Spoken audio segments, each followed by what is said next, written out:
Ahoy! Hello. Hello, everyone. Welcome back to Outside the Cinema.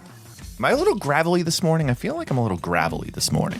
I think it's in and out. You can make it happen. I'm not feeling 100% today. Yeah, it's a weird day. Yeah, I got a little headache. Cold and humid. Cold and humid are the worst. Yeah. Actually, that's not true. Hot and humid are the worst. But cold and humid isn't just annoying. Yeah, it's definitely a subconscious comfort thing with that. It's like, how do you, you're hot and cold at the same time. Yeah, you're yes and you're no. You're in and you're out. You're up and you're down. Do the Humpty Dance? Is that where we are? What are we doing? No, that's a Katy Perry song back when Katy Perry was not awful.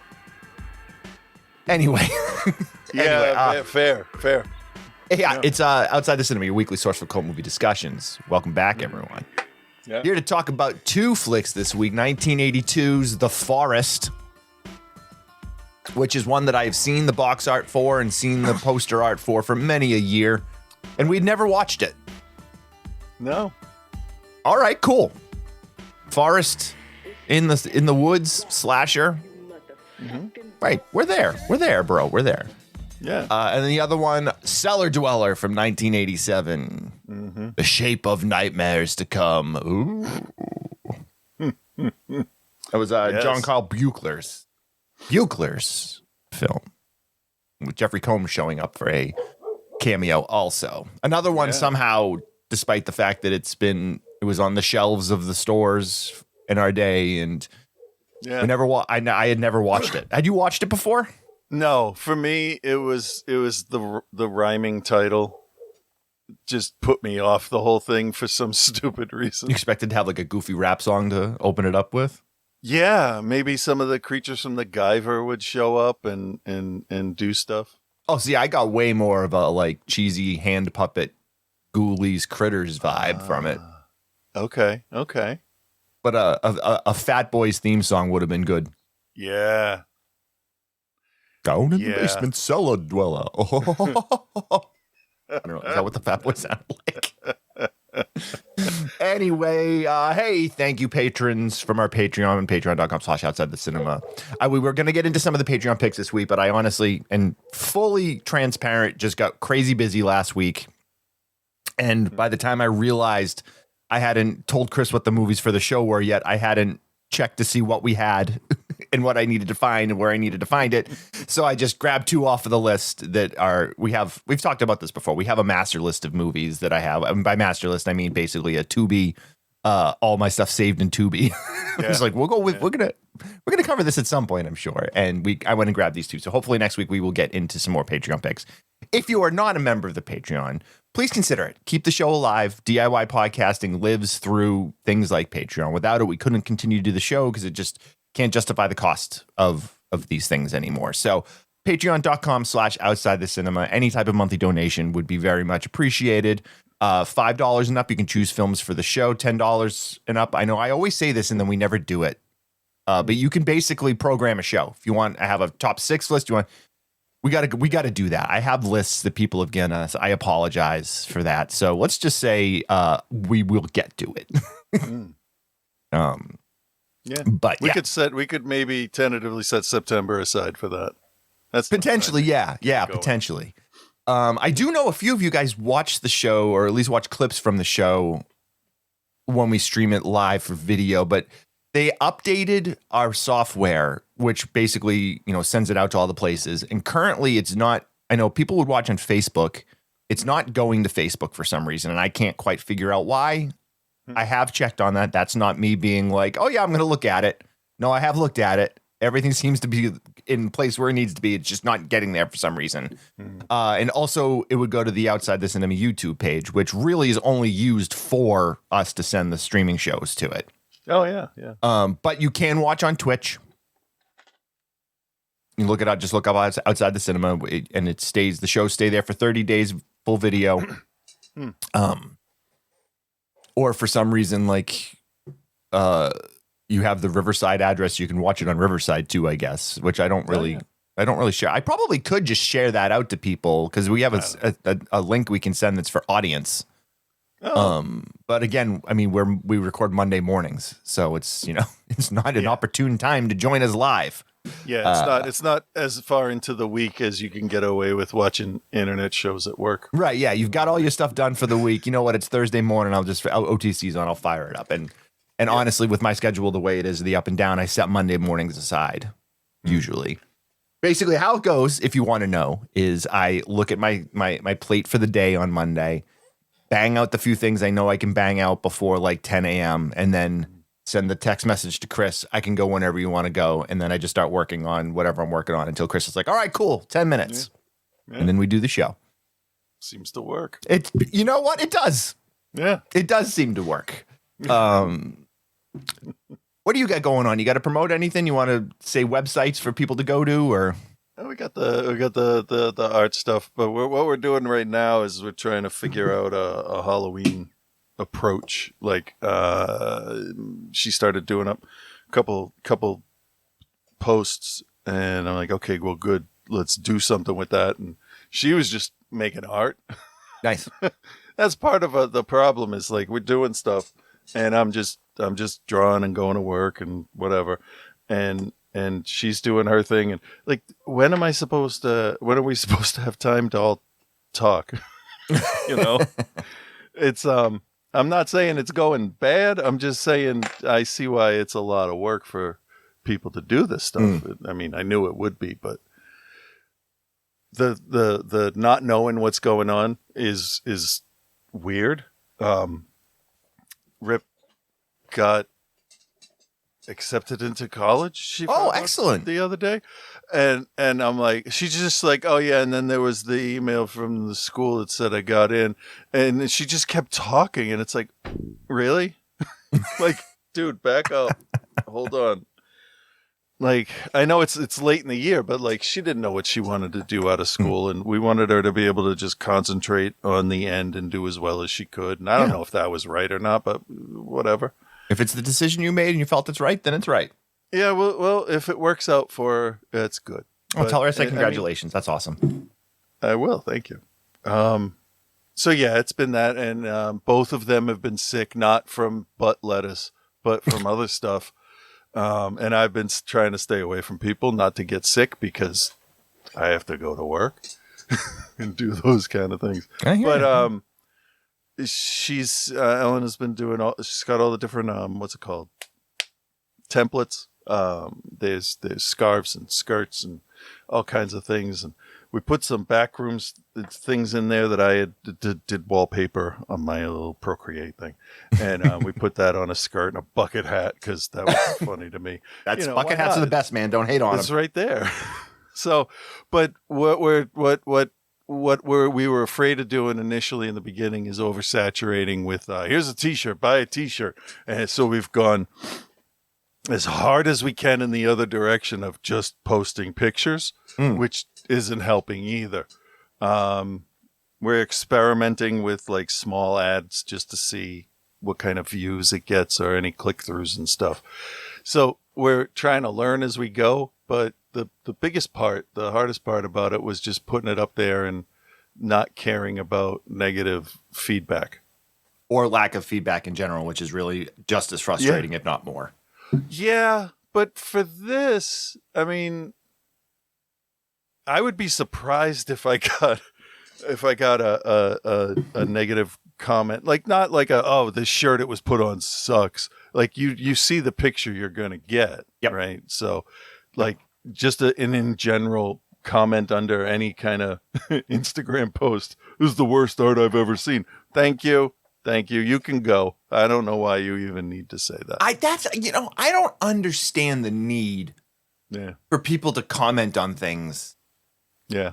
Just because like you don't like them or like it doesn't pertain to you. That's the one I think that's the strangest to me. I was looking at something the other day. I don't remember if it was an Instagram. It was probably an Instagram post, but it was an ad for something.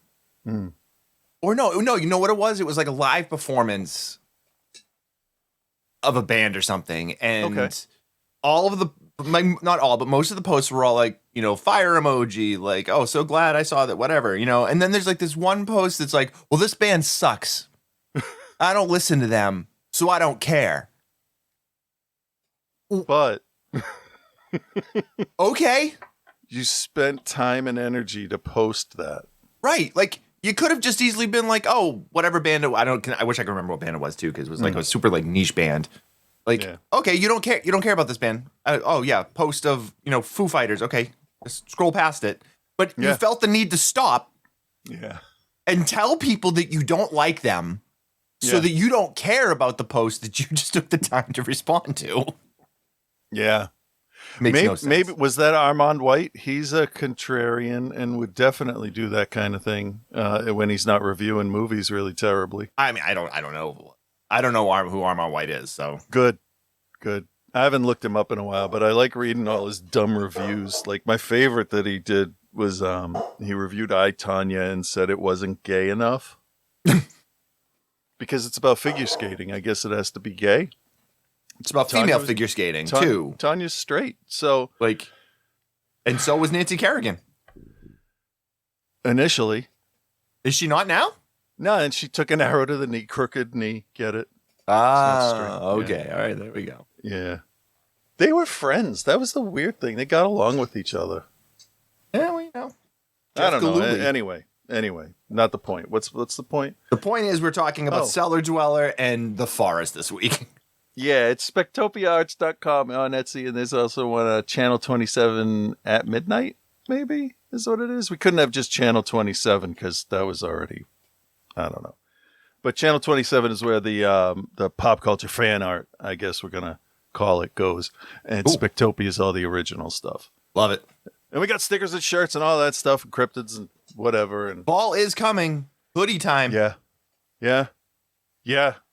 I see. Order now, and that first cold morning, when you get up in September, you'll be like, "I'm and really it's 85. glad I got this sweatshirt." Yeah, it's 8. Well, no, it's when you get up and it's like 50 degrees, and then you put that sweatshirt on, and then you come out for lunch, and it's now 90. Yep. That's coming. It's coming very soon. I hate it. I love it and hate it. Anyway, speaking of love hate, let's start with Cellar Dweller. You cool with that? Sure. Trailer. That's the ghost of Colin Childress. 30 years ago, he butchered a woman with an axe and then set himself on fire. It's dark, it's gloomy, it's filled with terror. Don't even think about going down there. So why can't people stay out of the cellar? I love being frightened. If you love to be frightened, then this cellar is the place to be.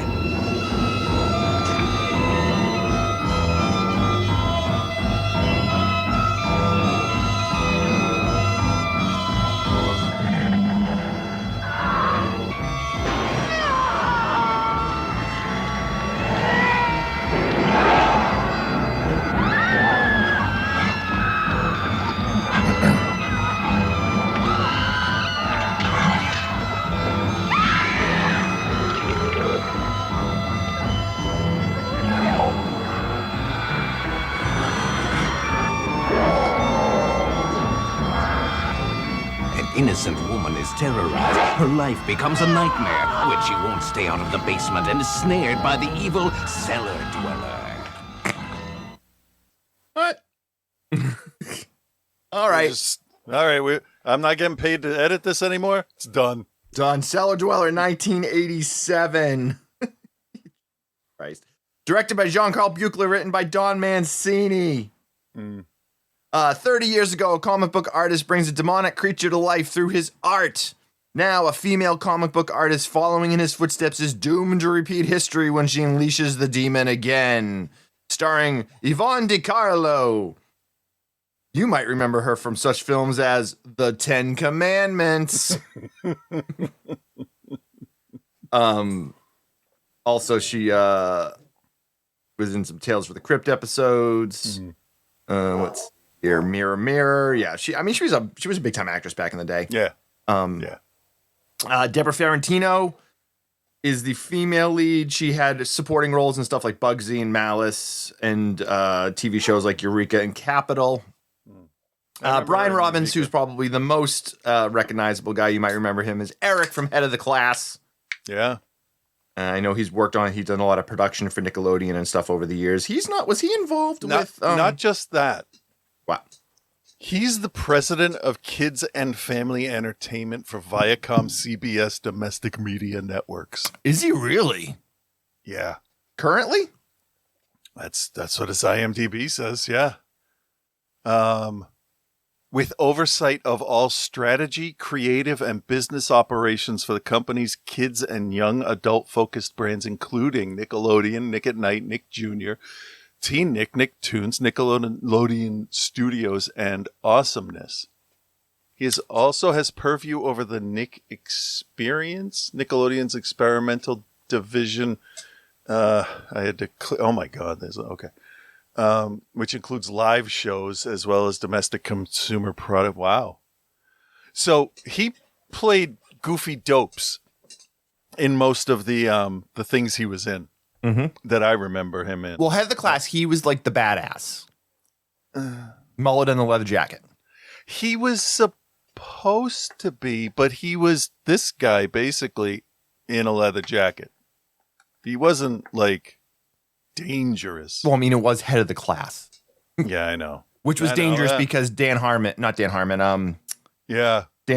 Schneider? Dan Rapist. Dan whatever. Schneider. Okay, so yeah. this is where I was curious because Brian Robbins and him were on head of the class together. Yeah. And they worked together at Nickelodeon for an extended amount of time. So I didn't know whether he somehow got pulled into. Apparently he didn't. But obviously the story of Dan Schneider is a very fucking touchy slope. He's a complete garbage human being and piece of shit. Do you ever get the feeling when you look at somebody, just like a regular face, like no expression on anybody or anything? Do you ever get the feeling like, yeah, there's something wrong? I need to stay away from that person. Absolutely. Yeah. But it's one of those things where like you don't really realize it until after you hear something and you're like, there was something wrong with that person the whole time. Yeah. Yeah. I find that interesting that they were on head of the class together and then we're at Nickelodeon. Apparently Brian also, is he currently or maybe at one point was one of the co-CEOs of Paramount? I don't know. That's impressive. Good for him. Good. Yeah, really good for him. I would never guess. You know, it's like, it would be like any one of the tertiary characters there from like Cosby or any of those shows where you get the dumb character. Projects led by Robbins under Paramount Player Division included Nobody's Fool by Tyler Perry, What Men Want, Trevor Noah's autobiography, Dora the Explorer, and Rugrats. In feature film, his director and producer credits include Coach Carter, Hardball, Varsity Blues, Good Burger, Wild Hog, Shaggy Dog, 1,000 Words. Received the Directors Guild Award, a Peabody Award, and a Pioneer Prize. Wow, good for him. As long as he wasn't canceled and we're missing all of that and everyone is like screaming at us right now. He's a scumbag! Well, hold on. First we look at IMDb. That's where I was just getting that info. And then we look other places. I'll do that while you start. Just all you got to do is Google was Brian Robbins canceled. Yeah. Association with Dan Schneider. No association with Dan Schneider and Cellar Dweller, though. No. Jeffrey Combs does show up in the beginning of this as the titular, not really, but as the comic book drawer, Colin Childress.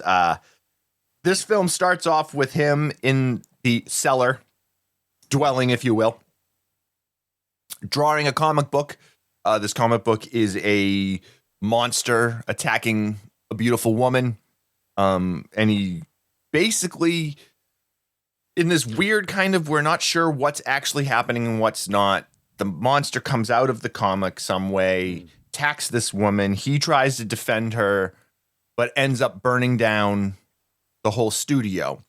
And then we find later on that when Whitney, who's Deborah Farentino's character, says, "Oh, you know, Dr. Childress killed a woman with an axe and then burned down his studio." So we are led to believe that he was actually imagining this and it didn't actually happen. We'll see. We have a correction. Yep. Okay. As of, I believe, mid to late 2005, after the Skydance Media merger, he left and started his own production company, Big Shot Pictures. Okay. So that's just there you go. His IMDb's at least 2 years behind. All right. So All right. in case he's listening, hi. Hi. Thank you for taking the time. But nothing in there that says him and Dan Schneider took certain private planes to a private island or anything. No, not yet. I haven't found anything yet. Not yet. All right, great. All right, so Deborah Ferrantino plays Whitney Taylor. She is a up-and-coming comic book artist. Mrs. Briggs, who is Yvonne DiCarlo's character, she runs this artist collective, artist retreat, basically housed in the same place where Dr. Childress would write his comic books. Whitney has come there to basically start writing a new comic book based in the world or inspired by what Childress was doing. Brian Robbins' character, Philip, is the abstract artist guy. And then we also meet Amanda. Amanda was the asshole friend? Yeah. Okay, so we meet Lisa, who is also she's a performance artist. We meet Vince Edwards. Vince Edwards plays Norman. He is a former private eye that is also like trying to be an actor and do scenes and stuff. So you get this weird collection of eccentric art people all in this collective together. Amanda went to school with Whitney's character. They had a heated rivalry in the non-hockey sort of way, and basically are enemies. But Mrs. Briggs does not like Whitney because she looks down on comic book artists and basically is like, you should grow up and stop drawing this stuff. Done. Right? Yeah. The sensibilities of the time. Grow up. Don't do stuff that'll make you money. Do stuff that's boring. Stop doing things you're good at. Yeah. Well, that's where we are now, so. Right. It's true. So, despite the fact that there was this major fire in the cellar, it's still there. And there's a point where Whitney goes down there, even though she's been told not to go down there. And she finds like all his old stuff, and she's like, I want to work down here. And she eventually talks Miss Briggs into letting her work down there. Now, this is where she's starting to draw her things. She's being very influenced by, the vibe, the aura, whatever. And she starts to draw the Cellar Dweller comics, I guess. And this monster starts to appear again. Now, there's no real explanation other than like this thing comes through being summoned through the drawings or something along those lines. Yeah, it's a nightmare, a new nightmare kind of thinking. I believe if you think it, believe it enough, it'll be real. Oh, yeah. Yeah. Good call. So that's good. That's good because, like, how do you stop being afraid of something you're afraid of? Because if you think about it, you have to not think. And it's a whole. It's a nice contradiction. Yeah. Story wise, not for real. Right. So when we see this monster, and we know that Buchler, his forte is his special effects. How would you explain the monster when we see the monster? A giant ghoulie. Okay. That was faster than expected. The flat-faced, furry, devil-looking ghoulie. But giant werewolf form. Yeah, goofy werewolf. Yeah. He's like a flat-faced werewolf. Yeah, pug, I guess. So, I mean, Buchler, over the years, lots of special effects and makeup stuff in lots of different movies. He later on he was able to be in Hatchet and work on Hatchet a little bit. But like he worked on like Blood Surf and Bikini Drive-In, The Carnosaur, The Fear, the Cyborg movies, Scanner Cop, Necronomicon. So he did a lot of stuff with Corman because he was a Corman guy. The stuff in Necronomicon was great. Yeah. Yeah, as was the stuff in Carnosaur. I don't remember that one. No, but he did a lot of Corman stuff because he, Bride Reanimator and like, Trancers and like all that stuff. So he has a very good, background. Unfortunately here, despite having like a goofy, like the monster's cool. Whoa. You all right?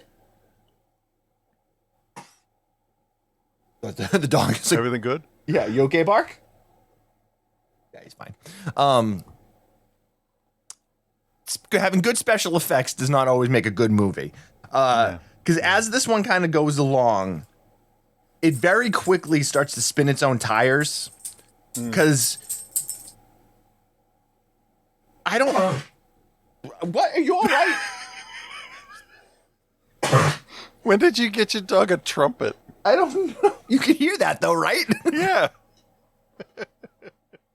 Anyway, I don't know. Say something. I'm looking at the dog now. So I think what it feels like you're getting at is like nobody gives a shit that people are missing because people are missing all the time, and it's just played off. It's almost like DiCarlo knows what's going on, but she really doesn't. Nobody knows what's going on, and that's part of the problem. Is we have to watch this performance art. We got to look at somebody that is not an artist imitate abstract art, which I thought was pretty sarcastically funny. But it's basically, this is a Tales from the Crypt pulled out to a full feature length. Yeah, and it's very much obviously inspired by the old EC comics because the comic books when they show them are, they're dead on. Yeah, yeah, and I think that's maybe why the monster was as quote unquote, as I said, goofy looking, because that's how they were back then. Yeah, that's a 50s, like a 1956 looking giant monster coming and gets, not giant monster, but a tall monster. Yeah. No, it's big. I wouldn't say giant, but definitely big. Yeah, no, giant is Godzilla, big is, yeah. So I think they, while sticking to the source material, translating it is kind of weird. But then they have the thing do horrific things to the bodies, as far as tearing apart and devouring, because the woman that comes in to write the stories is smarter than the original guy, and she has the imaginary monster take care of all the evidence. Yeah. I'm an idiot. When I was talking about Yvonne DiCarlo, I didn't even mention that she was Lee Munster. Like, I thought we were skipping that because obviously. Right. Like we say that, but I mean, somebody will be like, oh, you didn't even mention that she's the original Lily Munster. Like, she is. We know. We get it. Yeah. I mean, I was going to start calling her Lily at some point. I know, right? So that's what I do. Yeah, I agree with everything you just said. The goofiness of the monster is actually endearing. I feel like it works for the field that they're giving.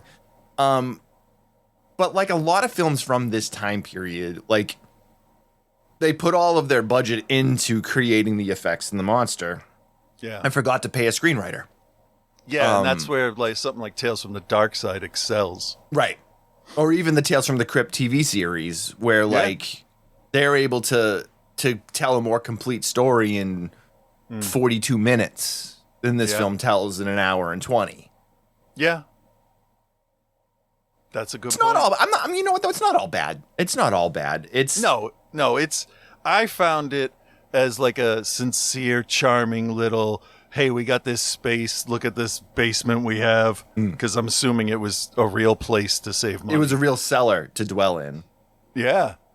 And it's not terribly complicated. It's a lot of dialogue scenes and then a little bit here and there where you got to exert yourself. So it's like it's a quick thing. It's like, oh, I'm going to watch this until whatever starts at 5:00. It's just like, I can see this being a comfort horror movie for somebody. Yeah, I could definitely see, like, if you saw this when you were younger, like if you were a little kid when you saw this, it's going to stick with you. It's one of those films that will stick with you. Just like, I'm trying to think of a horror movie from that, like, kind of like that time period that if you saw it when you were young, you always remember it, even though it's not a good movie. Yeah, Critters 2. Critters 2, or like the Ghoulies poster with the ghoulie coming up out of the toilet, or Troll.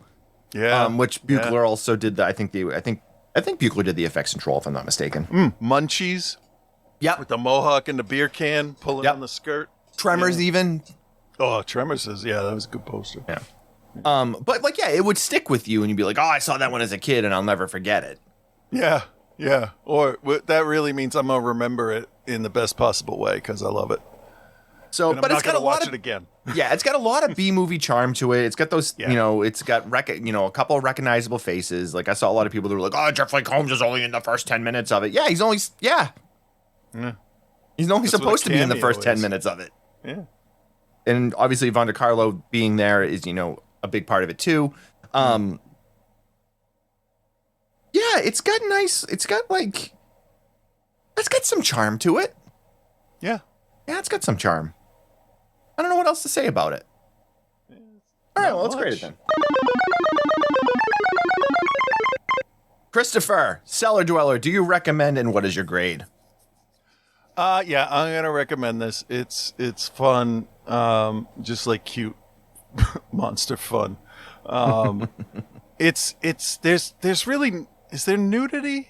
Yes. There's like a shower scene here and There's there, a right? decent amount of nudity and also gore. Yeah.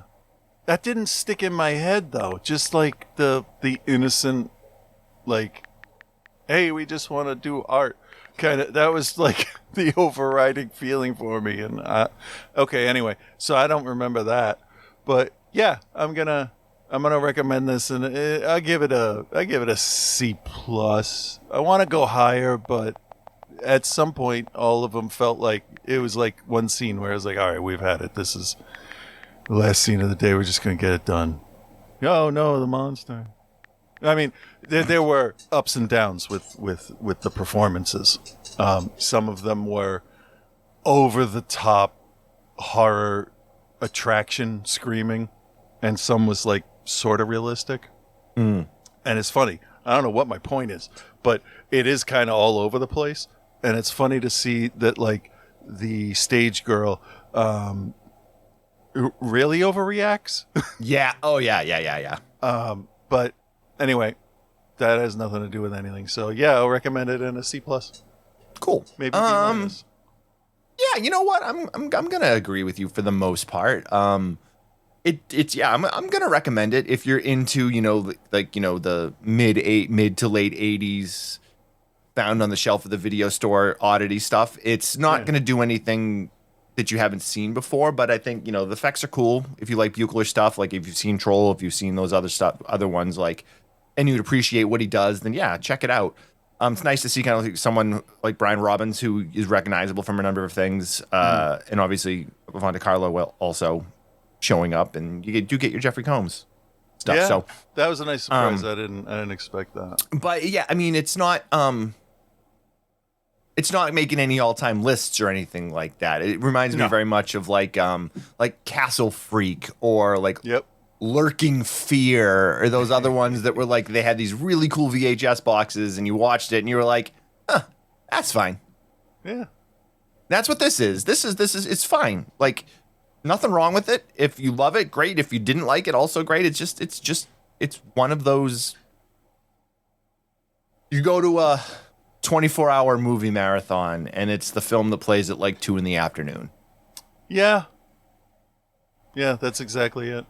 So I'm gonna go straight C, a little bit lower than you, but not drastically. It's fun for what it is. It's not super memorable. It's not something that's gonna stick with you unless you saw it at a time where you were very impressionable. Yeah. So there you have it, Cellar Dweller. You can watch it on, it's on Tubi, and it's also, I believe, on Prime Video, if I'm not mistaken. Currently in the U.S., I can only say that. All right, next up, 1982's The Forest. I don't have a trailer on IMDb here. Let's see if I can get one on The Forest. Tell you what Patriot Mobile stands for.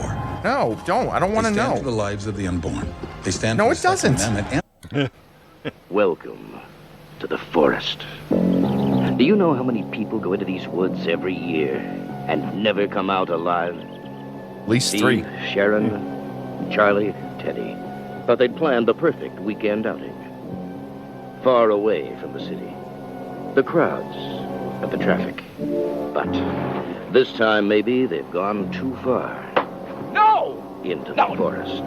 You know, over the years, there's been some people that ain't come back to me. When you go into these woods, you better be ready. You'll need your backpack, your tent, and your knife.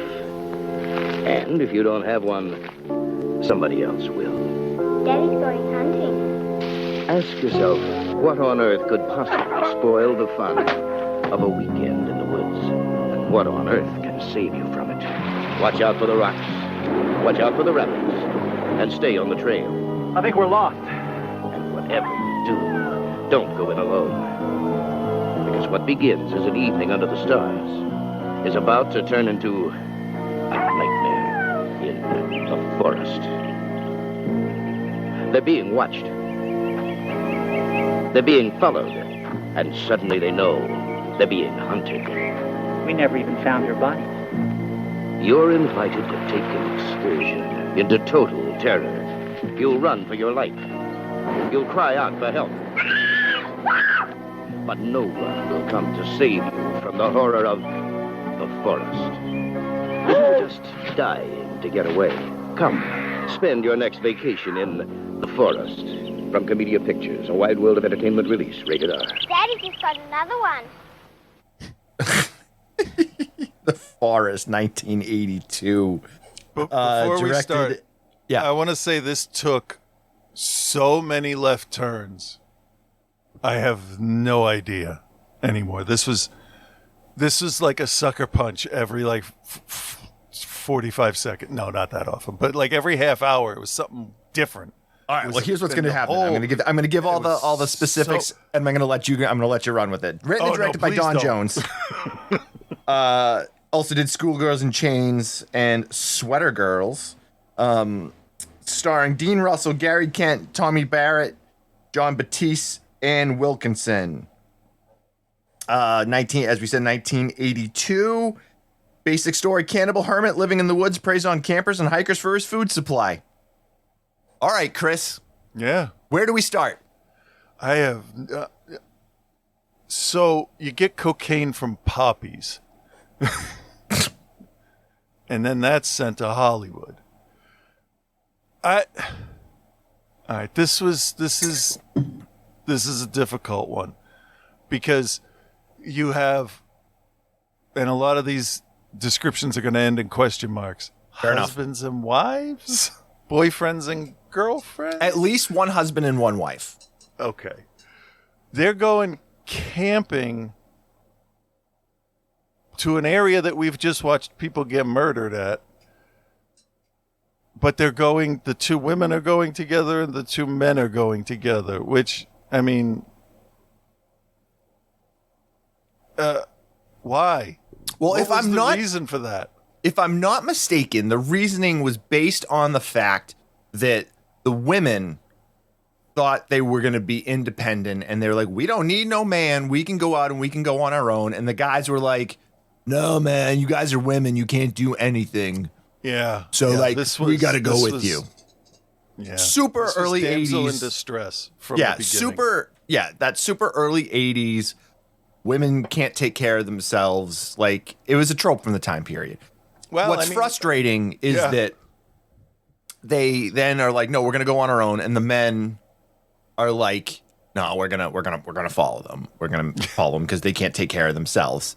But then the women are also like knowing that the men are gonna follow, so they put on this whole like feminist front of like, I mean, and that's really, I'm really probably rudely making from that. the movie, yeah.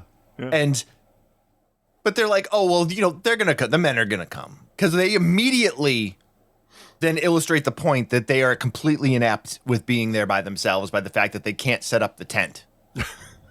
Yeah. Sorry, continue. Yeah. I mean, it's a lot of that.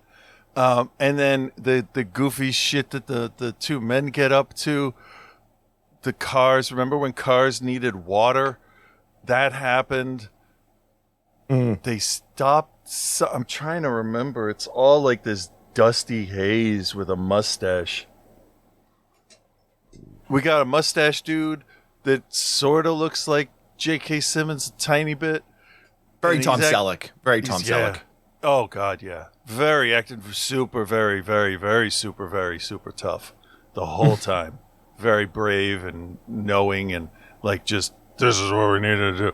And then we'll get there.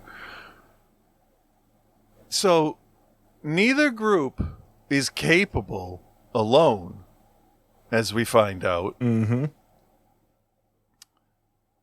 But I don't think they're capable together either, because they don't seem like capable people. You want to know how I figured that out?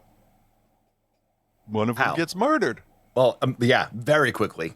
Yeah, which kind of cements women can't take care of themselves in that universe.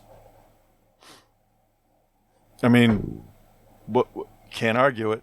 No, She's I mean, dead. I mean, the way it's presented, at least. Yeah, but it's this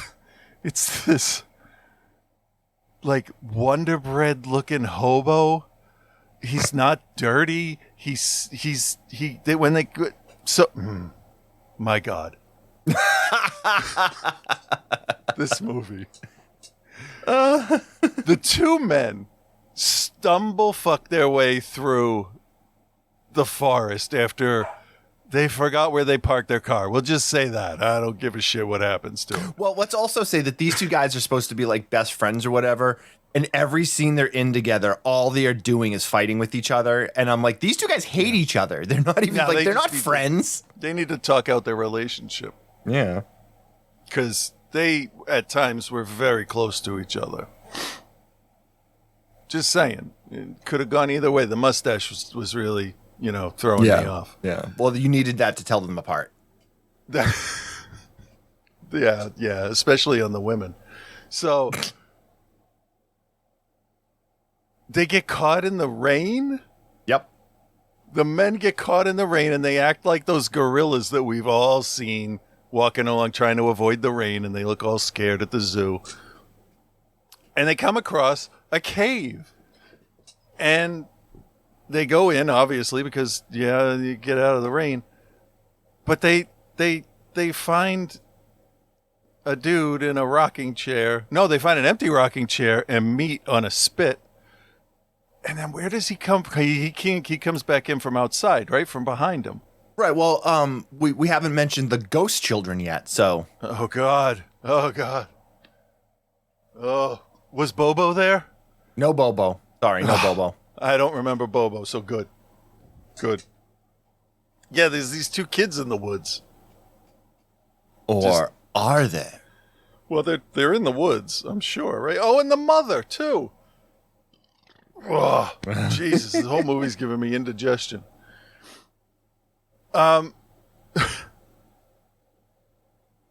So, at what point was this? I feel like my brain is scrambled.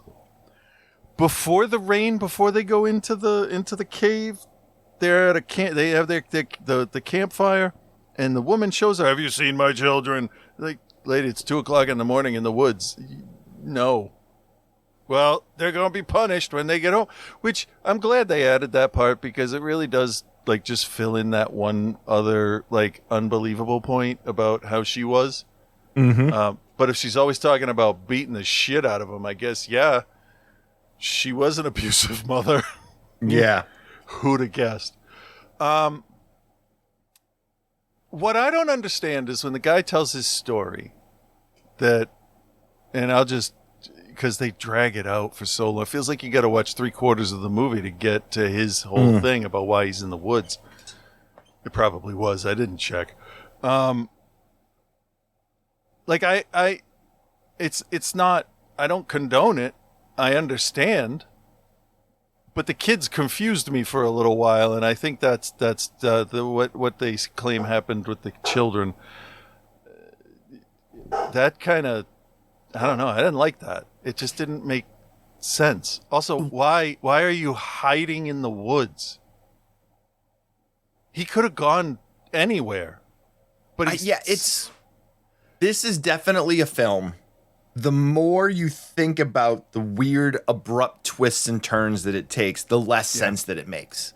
It is absolutely that type of film where, like, you know what? I got to just kind of sit down and go along with the ride, because as soon as I start to think about it, it's going to fall apart. Yeah, that's true. And up until right now, talking about it, I didn't try to put it together. I was just trying to keep everything that happened in my head. It didn't work, but I mean, it does build to a concrete ending, I guess, is a good way to put it, for our stuck in the woods ghost characters. There is a finishing thread for all that. Yeah, I agree with that. So, I mean, this is a slasher movie, but it's also not a slasher movie.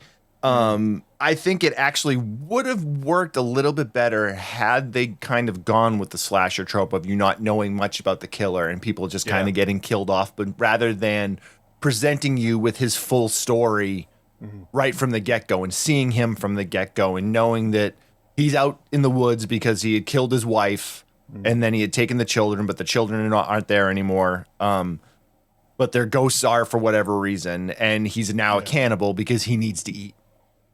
Because killing animals and cooking animals in the woods does not make sense. Or I mean, we're talking, what was this? Very early 80s? 82. Just go somewhere else. Yeah. Nobody knows who you are. They're not going to catch you on DNA evidence till at least 2012. Yeah. And I mean, obviously they know he did it because he disappeared after the wife died.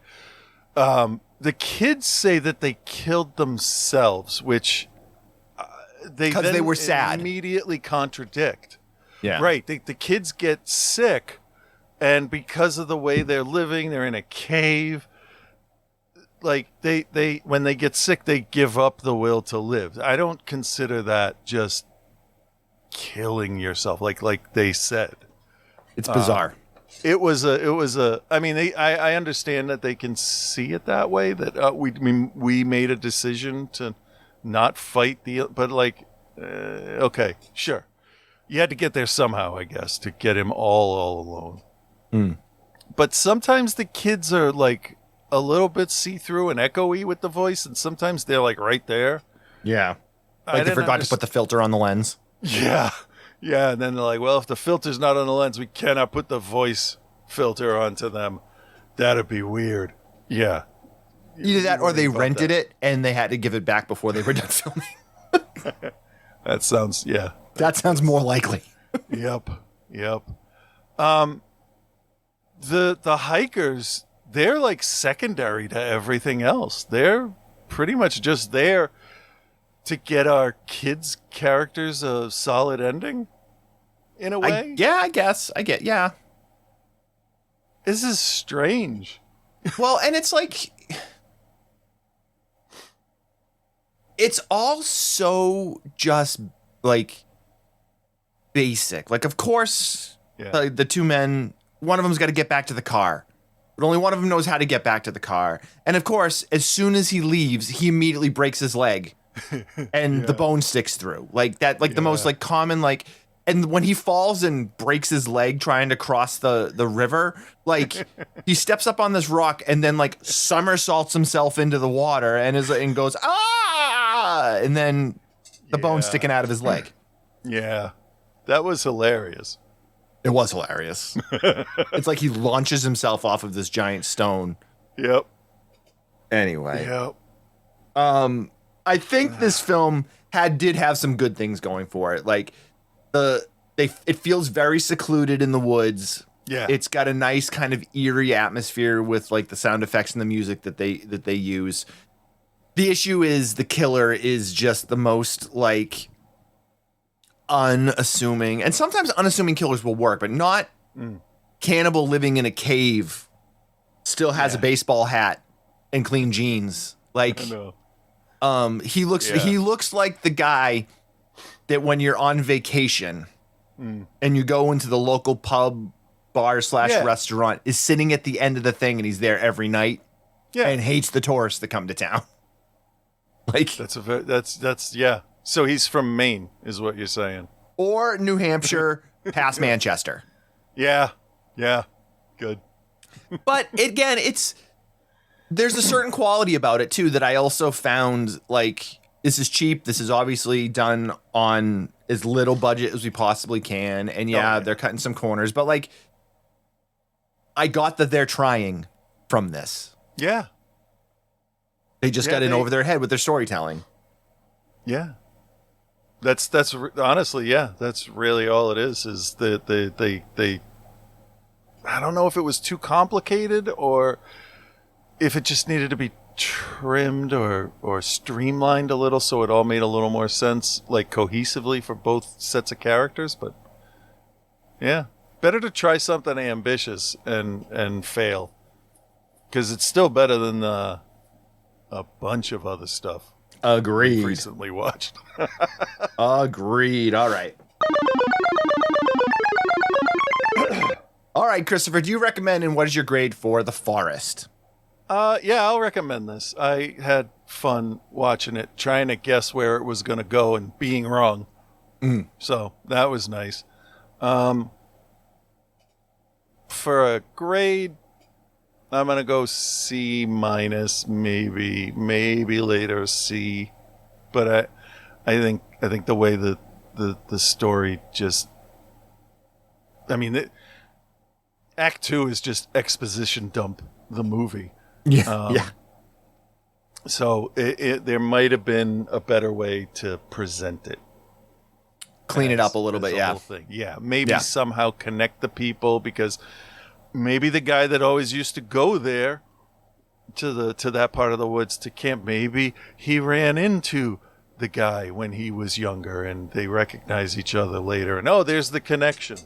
Yeah. But it was just a passing summer acquaintance, and that's it. And that's all you need to have a connection of, isn't it weird we're back together? Stab, dead. But anyway, that didn't happen, so I can't get mad about stuff that didn't happen. True. I was surprised, however, that it was such a boring. It's almost like they said, well, we could try to come up with an awesome looking villain, or it could just be some guy like Barney over there. Barney, give me your hat. Like my Uncle Ned. Yeah, and that's at least realistic. I'll give him that. That was a bold choice, and for Agreed. me, it paid off. So Agreed. What's your letter grade? I'm sorry. C minus. C minus. So you like Cellar Dweller better than this? Yes. Okay. Yeah. Okay. Because the All main right. character was prettier than Mustache Guy. So Fair. Okay. I'm gonna recommend it also. It's got a weird thing about it that's likable, despite its like incoherent storyline that takes twists and turns it just doesn't need to. So I'll recommend it on that. Yeah, it's not great. It's very cheap, but they are able to create some nice isolation feel in it, which is surprising because it's really probably just in some park somewhere. I definitely get a kick out of that like early 80s women can't do anything aesthetic, because it just seems so fucking ridiculous. And I'm sure there's still men out there today that still think like this. But like the idea that like, the two girls want to go camping. You can't go camping. You're a fucking idiot. Yeah. Like, but then That's they go to prove that they are. So being an idiot is a better reason than being a woman. Exactly. Yeah. I don't know, man. I like this kind of on par with Cellar Dweller. Like they're kind of each their own thing. So I'm going to give it a C, straight C also.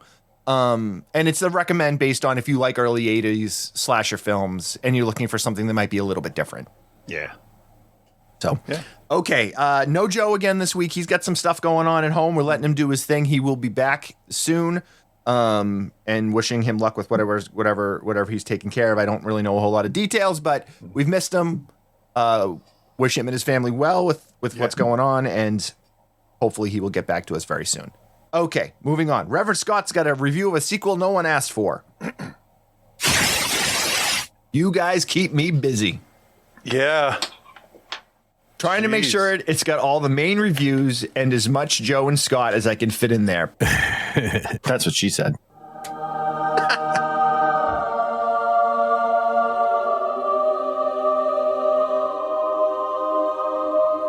What? Yeah. Holy shit. Yeah. With Reverend Scott. Just keep on trucking to that big 1,000, Carl. Yeah, we're getting there. Yeah, we're heading to, this is 957. Another one more year. Yeah. That's it. Yeah. then I am finally free from my curse.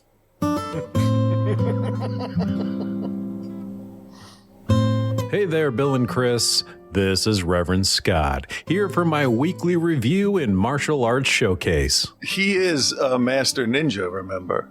Yes. But my main focus is the movies, so it's important that I only talk about the biggest and best films of the year. Like this week, we're talking the new Super Troopers sequel. Big things happening. Just not here. But as soon as I saw that the only other new movie out last weekend was Eli Roth's Ice Cream Man, featuring several scenes made completely with generative AI, I looked back at Super Troopers and thought, we gotta cover that, right? But anyway, remember that really funny movie Super Troopers? Ever wonder why there wasn't a third one? Well, No, I now saw the there second is. one. Why, you ask, right? are they doing this? I don't know. Yeah, why are they doing this? I don't know. Oh, okay. I don't know. I guess it was so me and like 5 total other people could go see it at the theater, and then Broken Lizard could get their cut of the box office sales. They're cool. We got $20 now. Now, if you don't remember the events of the last Super Troopers movie, don't worry, I didn't either. Probably because I don't think I watched it. All I know is that they killed the actor Fred Savage during a ride-along and lost their badges. And after an overly complicated case to solve, the goal was to get the boys all back together to be cops again in Canada, I think. So Super Troopers 3 starts out with all of them together in this Canadian area, and they have a new rookie even. Oh, and did I mention this movie is mainly about Farva's wedding? Jesus Christ, that's amazing. After a crazed driver runs Thorny's sister off the road, she's saved by Farva, resulting in the two instantly falling in love and getting engaged. That's right, Farva is gonna be Thorny's brother-in-law. Jesus fucking Christ, really? So a majority of the film is Thorny disingenuously accepting the role of best man so he can find ways to show his parents that Farva is an idiot and they should force his sister to call off the wedding.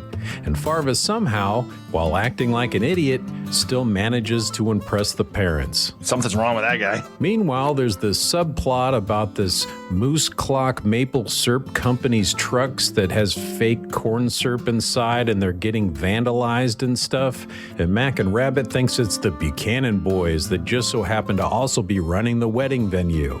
And also there's a 2000s Ford Taurus made to look like an electric car that was gifted to the crew from a new Canadian startup EV company, which has an AI voice that talks like the most stereotypical Canadian you've ever heard. It's actually probably one of the funniest parts of the movie. And this is all while they have a new captain that they don't respect and won't even call him captain. And he's obsessed with Indian culture, and with this big Indian wedding coming up, he makes every opportunity to mention it, and they keep calling him racist. And retired Captain O'Hagan, aka Brian Cox, keeps hanging around the station to yell at the boys because he has no hobbies and he's bored. And as much as this is a new plot, every so often they'll toss in a random mustache ride reference or something. And as I'm watching this, I'm like, hey, some of this seems familiar. No. Yeah. Now, don't get me wrong, there is a case to solve and everything more or less works together by the end, but the feeling I couldn't shake most of the time, the comedy, and more so the R-rated aspect of it, is feeling pretty forced.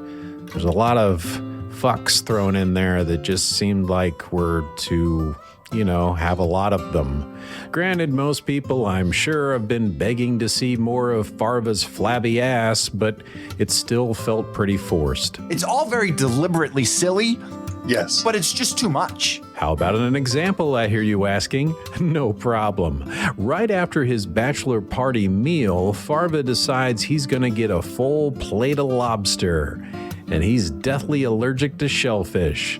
He's basically saying he's gonna beat his allergy demons right there in front of his new father-in-law. And then he hands everyone at the party EpiPens. And then there's this whole slapstick scene of them running around chasing him, trying to inject him with the EpiPens while he's turning beet red and he can't breathe. There's several scenes like this where you're just left thinking, you're like, where did this come from? I'm like, I'm not mad about it. Yeah. But it just comes out of nowhere. Other things like Mac's interaction with the Buchanan brothers and the racing cars together, and he's getting obsessed with jumping over Duck Creek, and he has an interaction with this electric car, and it's pretty funny at times. It felt like some random scenes from an episode of a Super Troopers TV show rather than something that needed to be in this movie. A lot of this movie has nothing to do with this movie. To their credit, they do find a way to call back to all this in a decent way, but it does kind of happen a lot. I will say this much, it didn't feel phoned in, though. There's definitely some effort put into the script and the performances. No argument. No argument so far. Yep. But it's hard to capture that lightning in a bottle of the first film again. Like bringing up that Thorny was a swinger for the third time, or mentioning the mustache ride scene again, or it's a mustache ride t-shirt that Farva stuffed himself into after he's had sex with Thorny's sister, or having Farva put a mustache made of mud on Thorny's sister when he first meets her so he can fully comprehend it's really Thorny's sister. It seems like something that wouldn't have necessarily made it out of the first draft of the script. Have I read this? Does this sound familiar to you? I guess I'm just a little torn on this one, to be honest. I'm not saying I can't appreciate a callback to a crowd favorite, Penis, but typically it felt more like an afterthought, kind of like when I stuffed clips from last week's shows into my segment. What? What's happening? Yeah, I forgot about that. That's just bizarre. Yeah. And listen, if I was part of Broken Lizard, a group that I get the impression truly enjoys the creative process and making new comedy for people, no matter how negatively their previous works might have been received. Well, I really like how this is going, regardless of the background of the situation. And I want this for as long as I can possibly have it. So I'll give Super Troopers 3 a tepid recommend. If you have liked the rest of the series so far, or their other films, you'll get a few laughs out of this here and there, but you'll also get a few cringe moments too, and a few thoughts of, yeah, that came out of nowhere. And I give Super Troopers 3 a C+. It was almost a B-, but I think in this current political climate, it's important to remember that we all have a responsibility to... Yeah, okay, bye. Okay, fine. Enough about the death of Super Troopers. How did you guys kill your reviews last week? Well, first, there was Diamond Ninja Force, a.k.a. There's no such thing as ghosts, only ninja ghosts. Which I wasn't all that excited about until you got to the meat and potatoes of the plot. You have a ninja movie and then you have horny ghosts. Stop. Just stop. You had me at horny ghosts. So Lou Diamond Ninja Phillips gets an A, and the review does too. Finally, you had Virgin High, a.k.a. He wears a priest outfit.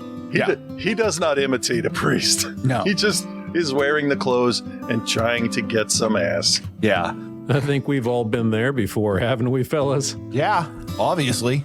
So Virgin High gets a C+, and the review gets a B+. All right, I think that we can all call it a day now. So until the next time your idiot coworker wants to marry your Indian sister and you try to stop it with your Canadian-speaking electric cop car, peace and love, guys.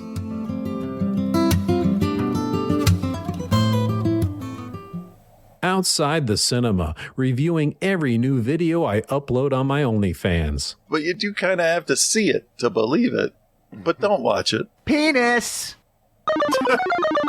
That's the wrong button. Shit. All right.